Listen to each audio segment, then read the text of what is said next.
Sa pool sa CCTV ang pagsalpok ng motorsiklo sa papalikong tricycle sa San Jacinto, Pangasinan. Narito ang report. Sa CCTV footage, kita ang mabilis na takbo ng motorsiklo sa Barangay Macayog, San Jacinto, Pangasinan. Nang biglang sumalpok sa papalikong tricycle. Sa tindi ng impact, tumilapon ang angkas ng tricycle kasabay ng pagtumba nito. Sugatan din ng tricycle driver. Ligtas naman ang ina at 5 buwang sanggol na sakay nito. Sugatan naman ang rider ng nakabanggaan nitong motorsiklo at angkas nito na tumilapon din. Ayon sa sakay ng tricycle, pauwi na sana sila galing sa bayan ng Manawag nang mangyari ang aksidente.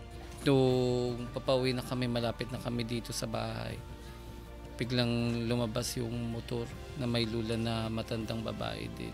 Mag-overtake sana yung motorcycle, pero biglang lumiko yung tricycle pakaliwa.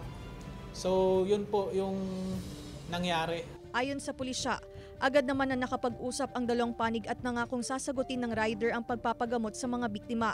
Paalala ng pulisya na laging mag-ingat at magdahan-dahan sa pagmamaneho upang maiwasan ng aksidente. Observe po natin yung dapat na gawin natin as a driver. Magsuot po tayo ng helmet sa mga backrider natin. Kasama si Jing Dakanay, Claire Lacanilaw Dongka, One North Central Luzon.